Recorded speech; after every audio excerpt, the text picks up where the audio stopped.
सलाम, नमस्ते, सत श्री अकाल। मैं हूं रज़ा और आप देख रहे हैं रज़ाग्राफी अनस्क्रिप्टेड। जी हाँ, इस चैनल को भी हमने रज़ाग्राफी के ही रंग में ढाल दिया है ताकि आपको दुनिया की तमाम खबरें मिलती रहें। हमने अपनी मेहनत को बढ़ाया है, ख़बरों को कम नहीं किया है।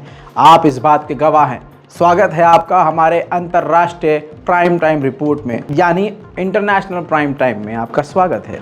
दोस्तों, जिस रिपोर्ट के अंदर पूरी दुनिया की बड़ी बड़ी खबरें जो आजकल आपसे मिस हो रही हैं, कोशिश करूंगा कि आप तक वो भी पहुंचाऊं। मेरे दोस्तों, आपको बता दूं कि जहां मिडिल ईस्ट में मैदान जंग बना हुआ है और वर्ल्ड वॉर की तरफ दुनिया आगे बढ़ रही है, ऐसे में सऊदी अरब की गद्दारी और बेगैरती भी सामने आ रही है। लेकिन आपको बता दूं कि सऊदी अरब चाइना के भी करीब हो चुका है। दोस्तों, जहां अमेरिका से बातचीत बना रहा है सऊदी अरब और कभी उससे बिगाड़ रहा है सऊदी अरब, एक तरफ हो ही नहीं रहा सऊदी अरब। और सऊदी अरब के दिमाग में क्या चल रहा है किसी को मालूम नहीं। लेकिन एक बात तो है, जो खबर आपको बताने वाला हूं, अमेरिका को ये बात पसंद नहीं आने वाली। सऊदी अरब और चाइना मिलकर चीन में ही खतरनाक जंगी तैयारी कर रहे हैं, युद्ध अभ्यास कर रहे हैं, अंग्रेजी में बोले तो ड्रिल कर रहे हैं। चाइना का सऊदी अरब का इतने करीब आना ये पहले ही अमेरिका को खटक रहा है। ऐसे में जब इजराइल और फिलिस्तीन की जंग है, इजराइल से बातचीत सऊदी अरब ने रोक दी है। हालांकि बार बार सऊदी अरब को मना रहा है अमेरिका का विदेश मंत्री विजिट कर करके। उधर मोहम्मद बिन सलमान पर भी पूरी दुनिया के मुसलमानों को भरोसा नहीं रहा कि आगे ये क्या करेंगे। लेकिन कम से कम आप ये तस्वीर जो दिखाने वाला हूँ, ये तस्वीर अमेरिका को तकलीफ़ दे रही है, जिसमें चाइना और सऊदी अरब की सेना खौफनाक खतरनाक ड्रिल कर रही है।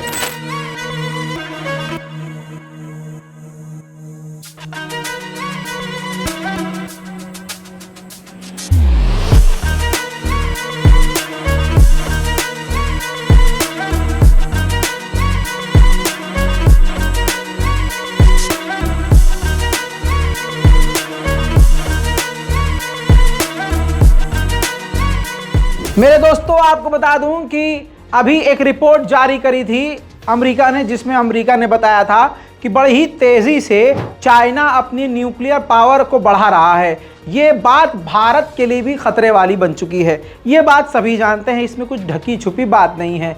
इस पर रूस ने चीन का साथ देते हुए कहा है कि हम चीन के साथ हैं। चाइना किसी के लिए खतरा नहीं है, बल्कि चाइना के लिए खतरा बढ़ रहा है। इस वजह से वो अपनी ताकत को बढ़ा रहा है।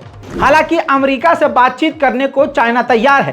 चाइना के राष्ट्रपति शी जिनपिंग ने साफ कहा है कि भेदभाव वाली बात खत्म करके बिल्कुल निष्पक्षता से हम बात करने को, यानी चाइना की गवर्नमेंट बात करने को तैयार है अमेरिका से। उधर मेरे दोस्तों, एक देश को आप पूरी तरह से भूल गए हैं इजराइल और फिलिस्तीन के मामले में, वो है सूडान की खबर। सूडान में पता है, पिछले 6 महीने से जो सिविल वॉर चल रही है, उस सिविल वॉर के चलते हुए 9,000 आम नागरिक और मिलिट्री पर्सन्स को मिलाकर मौतें हो चुकी हैं। Just imagine, 9,000। दोस्तों, हालत इतनी खराब हो गई है कि 5 मिलियन यानी 50 लाख से ज़्यादा लोग उस देश को छोड़ चुके हैं, इधर उधर जाकर रह रहे हैं। आस पड़ोस के देशों के लिए भी खतरा बढ़ रहा है, जिसको देखते हुए पैरामिलिट्री और मिलिट्री एक बार फिर से बातचीत करने को तैयार है, जो आपस में भिड़ रही थी। और अमेरिका और सऊदी अरब और फ्रांस के साथ मिलकर बातचीत करके मामले को हल करने के लिए तैयार हैं। दोस्तों, कनाडा और भारत के रिश्ते कितने ख़राब हो गए हैं मोदी जी की विदेश नीति की वजह से, आपको मालूम है। बता दूं कि भारत से तमाम कैनेडियन एम्बेसडर और काम करने वाले लोग निकल चुके हैं। भारत ने सबको निकाल दिया है और भारत जो है किसी भी कैनेडियन को वीज़ा नहीं दे रहा था। लेकिन एक बार फिर से खबर आई है कि अब मोदी सरकार नरम पड़ी है और एक बार फिर से कैनेडियंस को वीज़ा देना शुरू किया है, लेकिन काफ़ी बड़ी शर्तों के साथ। दोस्तों, भारत जिसकी मदद करता है वही भारत के टपले मार के चला जाता है। मोदी सरकार का फेलुअर समझें या मैं क्या ही इसको समझूं, आप कमेंट कीजिएगा। 56 इंच की छाती वाले के सामने ऐसा दम कोई दिखा रहा है, वो श्रीलंका है। भारत ने साफ तौर से कहा था कि चाइना का जासूसी जो आपका समुद्री विमान है, ये नहीं आना चाहिए हब्बन टोटा पोर्ट पर, श्रीलंका से कहा था। और अमेरिका ने भी कहा था कि भारत के लिए खतरा है। जो आप बार बार श्रीलंका को कहा था कि आप बार बार हम्बनटोटा पोर्ट में ये चाइना का जासूसी विमान आता है, आप उसको खड़ा होने देते हो महीनों महीनों तक। इससे भारत की वो खुफिया जानकारी, भारत के हथियारों की जानकारी, भारत के मिसाइल लॉन्च की जानकारी चुरा लेता है। लेकिन दोस्तों, भारत और अमेरिका के मना करने के बावजूद यान 6 जासूसी समुद्री जहाज श्रीलंका के हम्बनटोटा पोर्ट पर एक बार फिर से पहुंचने वाला है। इसकी जानकारी खुद श्रीलंका ने दी है। बाबाजी का टुल्लू अमेरिका और भारत को दिखाने की हिम्मत कर रहा है श्रीलंका। आइसलैंड एक छोटा सा लेकिन बहुत खूबसूरत देश है। यहाँ पर कभी प्रदर्शन नहीं होता है। आपको बता दूं कि इतिहास में सबसे बड़ा प्रदर्शन वहाँ इस वक्त औरतें कर रही हैं। 1 से 2 लाख औरतें सड़कों पर उतरी हुई हैं।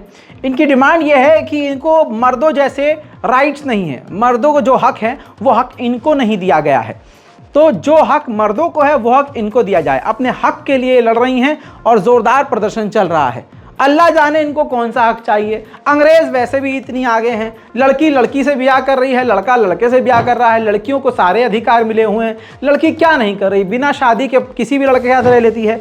और नौकरी में तो हमें लगता है कि लड़कियां हमसे भी आगे हैं, मर्दों से भी आगे हैं। लड़कियों को ज़्यादा प्रिविलेज मिलती है, लड़कियों को ज़्यादा ऑफर मिलता है, लड़कियों को ज़्यादा छूट मिलती है।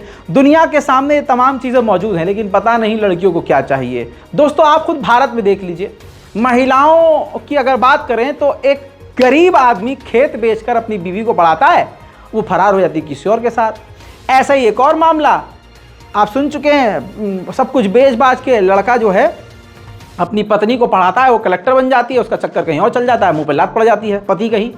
और कानून माशाल्लाह ऐसा है कि उसको ही दहेज प्रथा का लगा के उसको ही बंद करवाने की बातें हो रही हैं। और वो कहता है, अरे दीदी, अरे किसी की दीदी माफ़ कर दे यार, गलती हो गई, तो ये जिसके साथ है ना, जा रहे भाड़ में जा। तो ये दोस्तों इक्वल राइट, ये तो ज़्यादा राइट लड़कियों को दिया हुआ है भाई साहब। कानूनी ऐसा है। मैं तो भारत की बात कर रहा हूँ, बात तो वहाँ की हो रही थी, आइसलैंड की, लेकिन यहाँ का भी, क्योंकि हम यहाँ रहते हैं, हम देख रहे हैं लड़कियों की हालत ऐसी है भाई साहब। अगर किसी को माँ बाप ज़्यादा लाड प्यार करते हैं, मैं ऐसे कई लोगों को जानता हूँ, कई लड़कियों को जानता हूँ कि घर में अब्बा ज़्यादा प्यार करते हैं तो लड़कियाँ एकदम नंगाई पे उतारू हैं।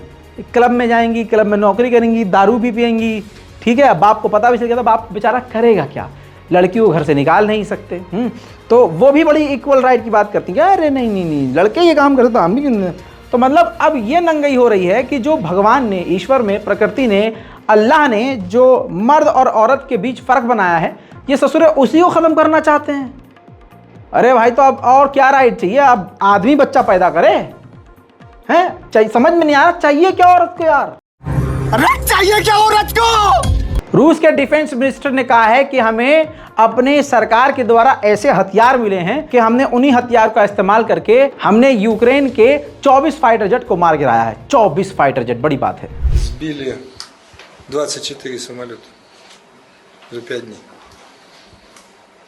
За 5 дней. उधर ज़ेलेंस्की ने कहा है कि सर्दियां आ रही हैं, बिजली की ज़रूरत है, हमारे बिजली के पावर पॉइंट पर अगर रशिया ने हमला किया तो इस पर हम जवाबी कार्रवाई तगड़ी करेंगे। तस्वीरें मैं अलग से नहीं दिखा सकता, ये तस्वीर देख लिया। रशिया ने अपने न्यूक्लियर मिसाइल का सफलतापूर्वक परीक्षण कर लिया है।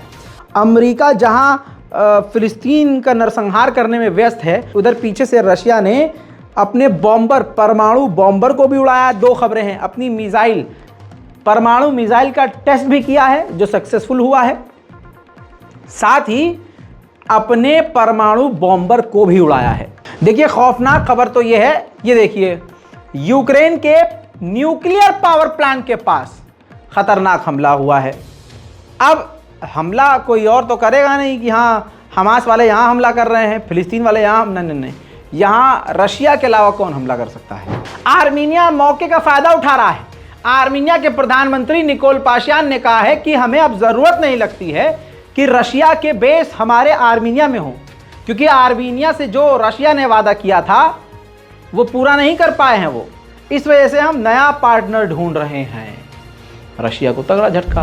उधर अजरबैजान के राष्ट्रपति के एडवाइज़र ने कहा है कि पहले हम आर्मीनिया से रास्ता मांग रहे थे कि आप हमें कॉरिडोर दीजिए, लेकिन अब हमें उससे बात करने की ज़रूरत नहीं है। कॉरिडोर के लिए, रास्ते के लिए हम ईरान से बातचीत कर रहे हैं।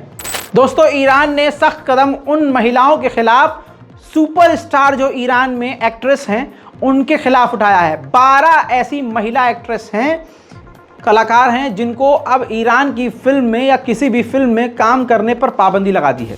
ईरान ने कहा है कि ये जो हिजाब लॉ है इसका उल्लंघन इन्होंने किया है। कमाल की बात है, ज़रा सा पैसा किसी के पास आता है, ज़रा सा पैसा किसी के पास आता है। मैं ऐसे परिवारों को भी जानता हूँ, मैं आपके बीच का हूँ, मैं कोई आसमान पे नहीं रहता हूँ भाई, आप लोगों के बीच में रहता हूँ।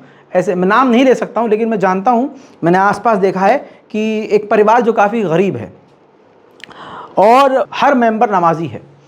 लड़कियाँ बच्चियाँ हिजाब कर रही हैं, अभी इतनी सी हैं बच्ची हिजाब कर रही हैं माशाल्लाह, लेकिन जैसे जैसे बड़ी हुई उस घर में बरकत हुई, पैसा आना शुरू हुआ, घर का कोई इंसान फ़र्द कामयाब हुआ, घर बड़ा हुआ, ठीक है। अब उनका लाइफस्टाइल चेंज हुआ, अब जो कल तक हराम चीज़ें थीं, जो मकरू चीज़ें थीं, अब वो उनके घर में नॉर्मल हो गई हैं। म्यूज़िक नॉर्मल हो गया है, लड़कियां अब बाप के सामने नाच रही हैं, नॉर्मल हो गया है।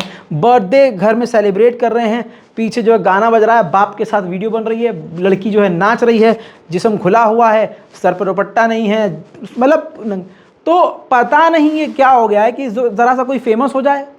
रील्स आप देखते हैं, ज़रा सी कोई लड़की हमारे कौम की फेमस हो जाए, उसका पहली बात दुपट्टा उतरता है, फिर नखरे आसमान पे जाते हैं, फिर उसके बाद उसका ज़मीर मरता है कि फ़िलिस्तीन में कुछ हो रहा हो, हिंदुस्तान में मुसलमान कुछ लिखना नहीं है, अब उसे पैसा चाहिए भाई साहब। DM फॉर कोलैबोरेशन, पापा की परी अब तो बन गई है इन्फ्लुएंसर। गजब बेइज्जती है। वहीं तुर्की ने एक अपना तीसरा खतरनाक ड्रोन बैकार TB3 टेस्ट किया है। ये एक ऐसा ड्रोन है जो पूरी दुनिया में सबसे ज़्यादा डिमांड में है और इसकी रेंज बैरक्टर TB2 से भी ज़्यादा बेहतर है और बैरक्टर TB2 से ज़्यादा एडवांस है। तो दोस्तों आप समझ सकते हैं कि तुर्की काफ़ी तेज़ी से हथियारों में और ड्रोन की फील्ड में आगे बढ़ रहा है। यमन की भी सुन लीजिए, यमन में ख़तरनाक साइक्लोन आया, तूफान आया, जिससे कई लोगों की यानी 2 से 4 लोगों की मौत की खबर अभी कंफर्म हुई है कि 2 लोग मारे गए हैं और कई घायल हैं, लेकिन 10,000 लोगों ने अपने गांव को छोड़ दिया है। दोस्तों अंतर्राष्ट्रीय रिपोर्ट में आज के लिए इतना ही। चैनल को सब्सक्राइब जरूर कीजिए, इस चेहरों को याद रखिए, जहां भी नजर आएगा आपको खबर बताता हुआ, सच दिखाता हुआ नजर आएगा। सब्सक्राइब कीजिए, रिपोर्ट को शेयर कीजिए, दुआओं में याद रखिए। जय हिंद।